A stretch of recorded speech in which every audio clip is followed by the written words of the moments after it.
हमारे लिए अपने किसानों का हित सर्वोच्च प्राथमिकता है।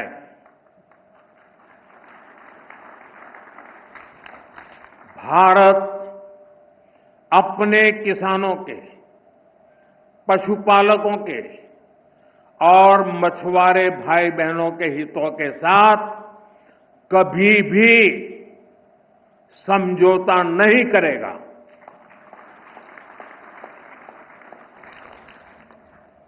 और मैं जानता हूं, व्यक्तिगत रूप से मुझे बहुत बड़ी कीमत चुकानी पड़ेगी, लेकिन मैं इसके लिए तैयार हूं। मेरे देश के किसानों के लिए, मेरे देश के मछुआरों के लिए, मेरे देश के पशुपालकों के लिए आज भारत। बस्ती साथियों, आपको कुछ तस्वीरें ध्यान होंगी जिसमें प्रधानमंत्री मोदी पुतिन के साथ और शी जिनपिंग के साथ में दिखाई दिए थे। पुतिन और शी जिनपिंग से बड़ी गर्मजोशी से मिलते हुए दिखाई दिए थे। अगर आपको ध्यान आ जाए तो इनके बीच की गर्मजोशी की चर्चा अंतर्राष्ट्रीय स्तर पर हुई थी। घटना याद आ जाए तो ये एससीओ की बैठक का समय था जब दुनिया भर के बहुत सारे नेता चीन में एकत्रित हुए थे, शंघाई कॉरपोरेशन ऑर्गेनाइजेशन की बैठक में, जहां पर प्रधानमंत्री ने फिजिकली यानी सशरीर प्रेजेंट होकर के मीटिंग अटेंड की थी। लेकिन उसी मीटिंग में एक तस्वीर बाहर आई थी जिसमें प्रधानमंत्री पुतिन के साथ बैठे हुए कुछ इस तरह से कार में दिखाई दिए थे। ये वीडियो काफी ज्यादा चर्चा में रहा था जब प्रधानमंत्री पुतिन की कार में काफी देर तक बैठे रहे और इसी कार से वो अपने डेस्टिनेशन तक गए जहां उन्हें जाना था।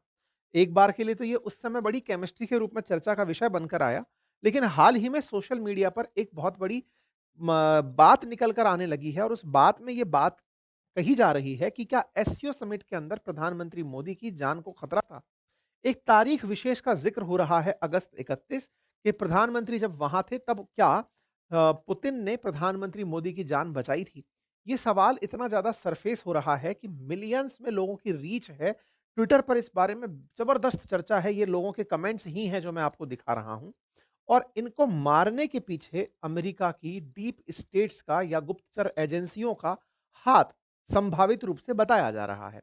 अब इस पूरी कहानी को एक बार और तवज्जो तब मिलती है जब बांग्लादेश के अंदर अमेरिका की गुप्त एजेंसीज का कहिए या अमेरिकी फोर्सेस का एक अधिकारी मृत पाया जाता है। अब चीन का बांग्लादेश से क्या कनेक्शन है, इस पूरी कहानी को इससे किस तरह से जोड़ा जा सकता है, आज के सेशन में हम इस विषय का जिक्र करेंगे। देखिए, ये सारी थ्योरीज हैं, क्योंकि एग्जीक्यूशन हो गया होता तब तो आप घटना का बारे में जिक्र कर रहे होते कि ये ऐसे ऐसे हुआ। लेकिन आपने तमाम प्रकार की जितनी भी अब तक खुफिया फिल्में देखी हैं उसमें इस तरह से ही बताया जाता है कि खुफिया एजेंसी किसी बड़ी दुर्घटना को होने से रोकती हैं, दुश्मनों को न्यूट्रलाइज करती हैं। तो क्या ये एक ऐसी ही फिल्म की पूरी कहानी बन चुकी है? आइए आज के सेशन में डिस्कस करते हैं। दिवाली ऑफर का अंतिम दिन चल रहा है। अगर आप लाभ लेना चाहें तो अपनी पाठशाला एप्लीकेशन से मेरे कोर्स के साथ पूरी किताबें आप मुफ्त में ले सकते हैं। साथ ही साथ बातें बाजार की एप्लीकेशन से स्टॉक मार्केट और म्यूचुअल फंड्स का कोर्स बहुत ही नॉमिनल कीमत पर आप अपने लिए परचेज कर सकते हैं। अब मैं आपको एक-एक करके सारी घटनाओं को रिकलेक्ट कराता हूं। आपको ध्यान होगा शंघाई कॉरपोरेशन ऑर्गेनाइजेशन की समिट 2025 थी, जिसको अटेंड करने के लिए प्रधानमंत्री नरेंद्र मोदी जाने वाले थे। अगर तारीखों पर नजर डालें तो इनकी यह यात्रा 29 अगस्त से लेकर के 1 सितंबर के बीच में होने वाली थी। लेकिन इस यात्रा के लिए प्रधानमंत्री पहले जापान जाने वाले थे और जापान के बाद में फिर शंघाई आने वाले थे, यानी सॉरी चाइना आने वाले थे। यहाँ पर आप ट्वीट्स देख सकते हैं किस तरह से पहले शंघाई कॉर्पोरेशन ऑर्गेनाइजेशन के लिए प्रधानमंत्री जापान और जापान के बाद चाइना में लैंड होते हैं। चाइना में जब आप लैंड होते हैं, ये उस समय की तस्वीरें हैं। आपका वार्म वेलकम होता है, रेड कारपेट पर वेलकम होता है। और जब आप फंक्शन में पहुंचते हैं तो वहां पहुंच करके आपकी शी जिनपिंग से मुलाकात होती है। लेकिन इसी मुलाकात के साथ एक और तस्वीर वायरल होती है जिसमें आप पुतिन के साथ दिखाई देते हैं और आप दोनों के बीच की केमिस्ट्री और इसी बीच में शहबाज शरीफ को इग्नोर करते हुए आगे बढ़ जाना और शी जिनपिंग के साथ तीनों का इस तरह से गर्मजोशी से मिलना लोगों के बीच काफी चर्चा का विषय बनता है। और चर्चा निकलती है कि क्या भारत रूस और चाइना के साथ मिलकर के आरआईसी जो संगठन है उसको मजबूती दे रहा है।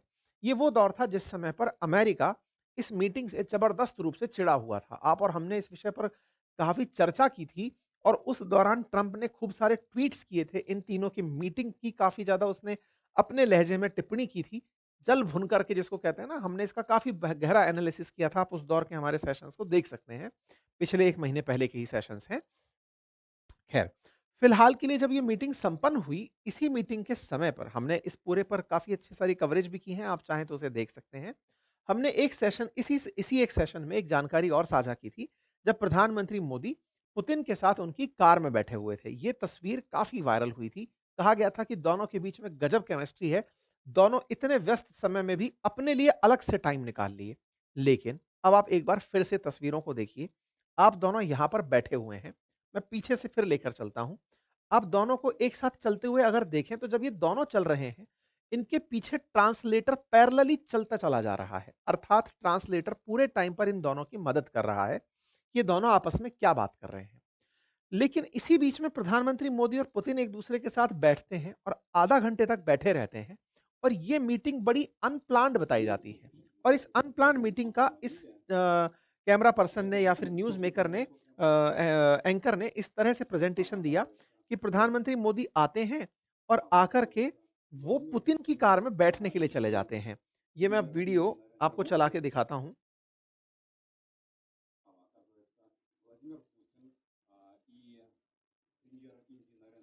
ये वीडियो अटक रहा है, अब चल गया। देखिए, आप यहाँ पर देखें तो प्रधानमंत्री मोदी जो है ना, वो अपनी कार छोड़ कर के पुतिन की गाड़ी में बैठते हैं और ये बड़ी चर्चा बनती है उस समय पर कि ये मित्रता क्या कहलाती है। दोनों के बीच में इस तरह से बैठक होती है और ये थोड़ी बहुत देर नहीं, लगभग 30 मिनट तक एक-दूसरे के साथ कार साझा करते हैं। अनप्लान्ड था इस तरह से बैठना, बातचीत करना, दोनों बैठ लेते हैं। कोई बात नहीं, इस पर मीडिया में खबरें आती हैं कि पुतिन ने उनको अपने प्रिय मित्र को अपने साथ बिठाया, लेकिन इसकी पीछे की कहानी किसी को पता नहीं चली। ये समय अगर आप ऑब्ज़र्व करें तो ये टाइमिंग एससीओ की बैठक का है। सितंबर 1 की कहानी को अखबारों ने देखा। असल में ये 31 अगस्त की रात थी जिस दिन ये दोनों आपस में साथ बैठे थे। प्रधानमंत्री ने इस तस्वीर को भी पोस्ट करते हुए जानकारी साझा की थी कि पुतिन के साथ में हमने साथ में यात्रा करी और उस वेन्यू तक जहां पर मीटिंग होनी थी हम दोनों साथ में बैठ करके गए। ये तस्वीरें प्रधानमंत्री ने सब अपने सोशल मीडिया प्लेटफॉर्म्स पर शेयर की। काफी अच्छी केमिस्ट्री के रूप में शुरुआत में ये सब बातें देखी गई। प्रधानमंत्री लौटकर आते हैं, बाकायदा वापस आने की तस्वीरें वापस आती हैं, भारत में इनका वार्म वेलकम होता है। लेकिन इसी बीच में प्रधानमंत्री भारत के किसी एक कार्यक्रम में शरीक होने जाते हैं। प्रधानमंत्री जिस तरह काफ़ी सारे प्रोग्राम्स में जाते हैं, इसी तरह से एक कार्यक्रम भारत में सेमिकॉन इंडिया के नाम से आयोजित होता है। और जब वहाँ पर प्रधानमंत्री बोल रहे होते हैं 3 सितंबर को, तो प्रधानमंत्री कहते हैं कि मैं हाल ही में जापान और चीन की यात्रा से लौटा। जैसे ही वो ये बात बोलते हैं, तालियां बजने लगती हैं। तालियां बजती हैं तो प्रधानमंत्री रोक करके उन लोगों से पूछते हैं, ये खुशी इस बात की कि मैं गया था, इस बात की खुशी, या मैं वापस आ गया, इस बात की खुशी? जैसे ही प्रधानमंत्री ने ये बोला, पूरे सारी तरफ जो बैठे हुए लोग हैं, वो तालियां बजाने लगते हैं।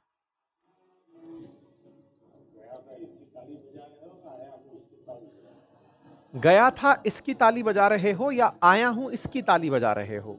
असल में प्रधानमंत्री का जो ये वक्तव्य था, ये उस समय मीडिया में चर्चा का विषय बना। प्रधानमंत्री बहुत से देशों की यात्रा पर जाते हैं, आकर के इस तरह की बातें कभी नहीं कहते हैं। किसी देश से लौटकर आने पर उनकी ये सामान्य प्रतिक्रिया नहीं है। तालियां बजने पर तो विशेष रूप से प्रधानमंत्री अपने इस यात्रा को बहुत बढ़ा चढ़ाकर नहीं बताते हैं। लेकिन इस प्रतिक्रिया से लोग सवाल बनाने लगे कि प्रधानमंत्री ने क्या ये जानबूझकर मेंशन किया कि आज मैं वापस आ गया हूं? क्या खुश हो कि मैं लौट आया हूं? क्या इनके दिमाग में कुछ ऐसा चल रहा था उस समय जो इन्हें बताया गया था कि आपके साथ कुछ गलत होने वाला है? अब ये बच कर के वापस आए हैं तो इसी बचने के बाद में ये लोगों के साथ अपनी बातें रख रहे हैं। ये चर्चा का विषय बनता है। हेडलाइंस बनती हैं, US special force officer who died eight Dhaka Westin hotel checked in on August 27, not on August 29। अब ये क्या कहानी है? एक अखबार है जिसका नाम है नॉर्थ ईस्ट न्यूज। इस नॉर्थ ईस्ट न्यूज ने एक हेडलाइन कवर की और उसने लिखा कि यूएस स्पेशल फोर्स का ऑफिसर जो कि 50 साल का था, ये व्यक्ति है जिसे आप यहां पर देख रहे हैं। इस व्यक्ति ने, जिसका नाम था अरवेल जैक्सन, ये अरवेल जैक्सन बांग्लादेश आया हुआ था और बांग्लादेश में 27 तारीख को इसने होटल में चेक इन किया था। अब 27 तारीख से क्या लेना देना? 29, 30, 31, 1 इस बीच में प्रधानमंत्री की यात्रा जापान और चीन की यात्रा थी। इधर जापान और चीन की यात्रा पर गए प्रधानमंत्री का बांग्लादेश क्या कनेक्शन है, अब उस पर आते हैं। असल में ये स्पेशल फोर्सेस का अधिकारी, अमेरिकी फोर्सेस का अधिकारी बांग्लादेश के एक होटल जिसका नाम वेस्टिन होटल है, उसमें मृत पाया जाता है। एक 5 स्टार होटल है, उसमें मृत पाया जाता है। मृत पाया जाना शारीरिक रूप से किसी भी तरह से संभव हो सकता है। लेकिन धीरे-धीरे रिपोर्ट्स में बाहर निकल कर आता है कि इसे मारने के लिए इसके ड्रिंक्स में पोलोनियम नाम का कोई केमिकल मिलाया गया था। जानकारी निकल कर आती है कि इस व्यक्ति को लेने के लिए यूएस एम्बेसी से ही ऑफिसर्स आते हैं, यूएस एम्बेसी से ही डॉक्टर्स आते हैं। लोकल पुलिस को इस केस में हाथ भी नहीं लगाने दिया जाता है और इसकी मीडिया कवरेज को बंद करा दिया जाता है। अमेरिकी अधिकारियों द्वारा होटल के स्टाफ को धमकाया जाता है कि यह खबर अब बाहर नहीं आनी चाहिए। ढाका पुलिस तक ने इस पर कोई बयान नहीं दिया। एक व्यक्ति की मौत किसी दूसरे देश में अगर हो रही है, तो निश्चित ही ये दूसरे देश का विषय है, क्योंकि एम्बेसी में मौत नहीं हुई है, किसी दूसरी देश की धरती पर मौत हुई है। इस व्यक्ति की मौत के बाद जब इसके रूम को खाली करने के लिए जो टीम आई, वो भी यूएस एम्बेसी से ही आई और वो इसके कमरे से ना केवल डेड बॉडी को लेकर गई, बल्कि काफ़ी सारे बैग भर कर के सामान लेकर के गई। इस पर बहुत सारे सवाल उठने लगे कि अल्टीमेटली यूएस वाले ऐसा क्या छुपा रहे हैं अपने एक कर्मचारी की मौत के नाम पर, जिसे मीडिया में भी आने नहीं दिया जा रहा। खबरें बड़ी बनती चली गई। धीरे-धीरे लोग इसके पीछे की कॉन्स्पिरेसी को तलाशने लगे। तारीखों को जोड़ने की बात तब शुरू हुई जब प्रधानमंत्री 3 सितंबर को लौट कर आए। वेस्टिन होटल का प्रधानमंत्री से क्या कनेक्शन है, अब उस पर चलते हैं। असल मायने में जानकारी निकल कर आई कि ये व्यक्ति 27 तारीख से 1 सितंबर के बीच इसी होटल में था। 29 तारीख को जिस समय प्रधानमंत्री मोदी चाइना में थे, उस समय ही इसका खेल हो गया। असल मायने में ढाका में बैठा ये जो अधिकारी था, इस अधिकारी को डीप स्टेट ने भेजा था। डीप स्टेट की क्या कहानी है, अब उस पर चलते हैं। असल में कहा जा रहा है कि यूएस की खुफिया एजेंसीज इस बात से खफा थी कि प्रधानमंत्री मोदी रूस और चाइना से मुलाकात करें। वो लगातार पहले भी इस बात का प्रयास करते रहे कि ये तीनों लोग आपस में ना मिलें। इनको रोकने के लिए या तो भारत के अंदर ही अशांति पैदा की जाए और अशांति पैदा करने के लिए इस तरह के गुप्तचरों को, जो कि विशेष रूप से एजेंट्स होते हैं, कई फिल्मों को जिस तरह से आपने जेम्स बॉन्ड स्टाइल में देखा है और समझा है, कुछ ऐसे कलाकार टाइप के लोग होते हैं जिन्हें पूरा पूरा जिम्मा देके भेजा जाता है कि आप जाएंगे, वहीं के लोगों में घुल मिल जाएंगे, अपनी तरफ से पैसा फैलाएंगे, देश में अशांति पैदा करेंगे। ये इस दौर में बांग्लादेश था जिस समय प्रधानमंत्री उस जापान की यात्रा पर थे। जापान से उन्हें चाइना आना था। पहला टास्क तो इस व्यक्ति को दिया गया था कि देश के अंदर अस्थिरता फैलाए और जिस समय ये चाइना जा सकता था या फिर इसके इंस्ट्रक्शंस पर किसी को प्रधानमंत्री मोदी के ऊपर निशाना लगाना था, वो भी इसी व्यक्ति के आदेशों की पालना में संभव था। ये खबरें कॉन्स्पिरेसी के रूप में सोशल मीडिया पर चलना शुरू होती हैं।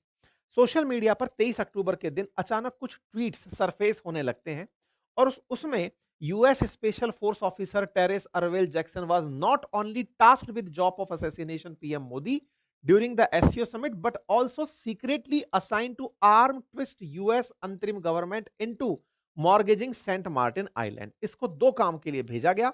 सेंट मार्टिन आइलैंड के लिए यूनुस गवर्नमेंट को धमकाना है और दूसरा बांग्लादेश में बैठ करके भारत के अंदर अशांति फैलानी है, उसके लिए फंड पहुंचाने हैं।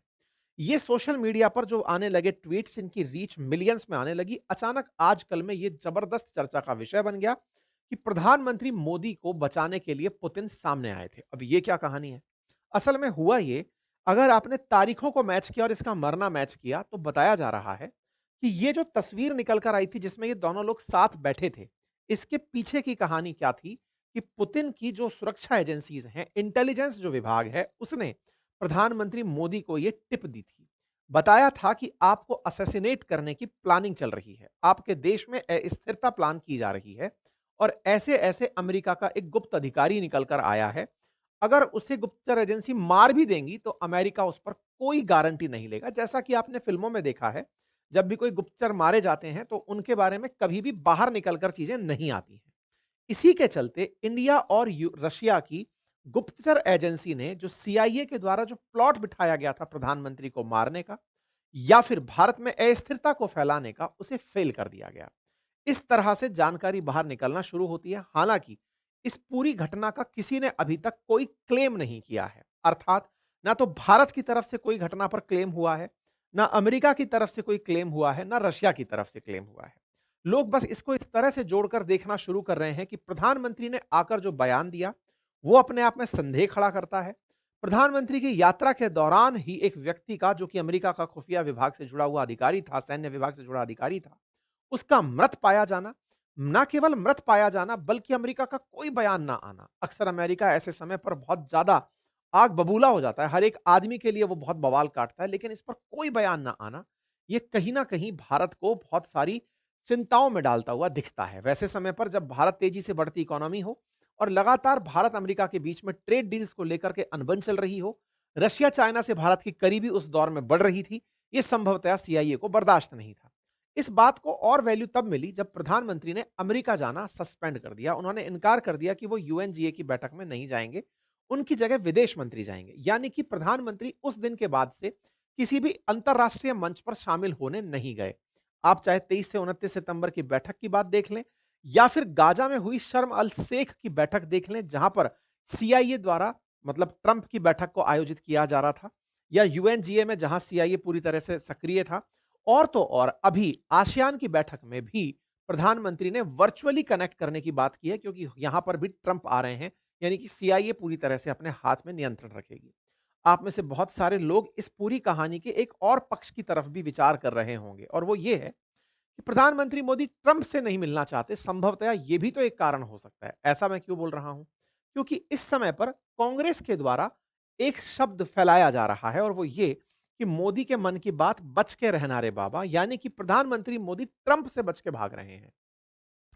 ऐसे समय पर ट्रंप से बचकर भाग रहे हैं जब ट्रंप प्रधानमंत्री के खिलाफ कुछ भी बोल दे रहे हैं। हालांकि प्रधानमंत्री मोदी के साथ इन्होंने दिवाली पर टेलीफोनिक वार्ता की, प्रधानमंत्री ने इसे एक्नॉलेज भी किया, लेकिन अंतर्राष्ट्रीय मंच पर वो कहीं भी ट्रंप के साथ साझा नहीं हो रहे हैं।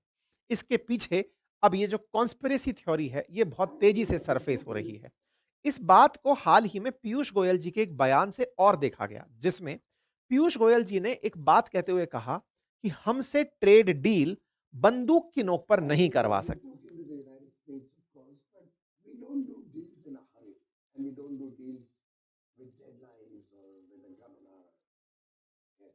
But that's how deals are done these days. आप हमसे डील हमारे सर पर बंदूक रखकर नहीं कर सकते। ये जो बात निकल कर आई, इस बात के बहुत सारे मायने अब इस पूरी कहानी को सपोर्ट करते हुए दिख रहे हैं। अर्थात भारत यूएस के साथ जो डील करने जा रहा है, जिसके लिए लगभग सारा माहौल बन चुका है, उस डील के पीछे सीआईए के द्वारा भारत की सरकार को गिराने, साथ ही साथ प्रधानमंत्री मोदी के खिलाफ कॉन्स्पिरेसी प्लान करने, या फिर तमाम प्रकार की चीजें होने की संभावनाएं जताई जा रही हैं। बट अगेन, क्योंकि ये बात पूरी तरह से फिल्मी है, देख करके लगता है कि इसका कोई साक्ष्य नहीं है। अक्सर जैसा फिल्मों में दिखाया जाता है कि अगर कोई हमारे देश के रिसर्च जो एनालिस्ट विंग जो रॉ है, वो भी अगर कोई खुफिया जानकारी इकट्ठा करती है या कोई काम करके आती है, तो वो कभी भी सरफेस नहीं होता है। फिलहाल के लिए लोग इसको इसी तरह से जोड़ रहे हैं कि हो सकता है कि ये हमारी खुफिया एजेंसियों का कारनामा हो, और उन्हीं की तरफ से प्रधानमंत्री को हिदायत हो कि जहां-जहां सीआईए के साथ बैठक हो, आप वहां नहीं जाएंगे, यानी अमेरिकी खुफिया एजेंसी वाले क्षेत्र में आप नहीं जाएंगे। खैर, ये तमाम जानकारियां अटकलों के रूप में ही जानी जा सकती हैं। बाकी ये मैंने जानकारी आपसे साझा इसलिए की क्योंकि इस समय काफ़ी तेज सुर्खियाँ हैं। प्रधानमंत्री को पहले भी एक बार पंजाब में अपनी यात्रा के दौरान इस तरह की थ्रेट का सामना करना पड़ा था। भारत अपने लाल बहादुर शास्त्री को एक ऐसे ही असैसी, कहिए तो कॉन्स्पिरेसी के अंदर मरते हुए देख चुका है। राजीव गांधी जी को, जो कि देश के मतलब प्रधानमंत्री रहे, उनके साथ भी इस तरह की घटनाएँ देख चुका है। ये सारी चीज़ें हैं जिनसे आप इनकार नहीं कर सकते कि ऐसी तरह के प्रयास दूसरे देशों के द्वारा होते रहे होंगे। आप इस विषय पर क्या सोचते हैं? अपनी राय ज़रूर कमेंट बॉक्स में रखें। चैनल पर नए हैं तो सब्सक्राइब कर लें, अपने साथियों से इसे अवश्य साझा करें। बाकी दिवाली का ऑफ़र अभी चल रहा है, अगर आपको आवश्यक लगता है कि किसी को आप भेंट करना चाहें किसी तरह का पढ़ाई का कंटेंट, तो आप इसे अवश्य सजेस्ट कर सकते हैं। अगर आप भी यूपीएससी या स्टेट वीसीएस की तैयारी कर रहे हैं, तो आप हमारे इन कोर्सेज़ को देख सकते हैं। Thank you so much.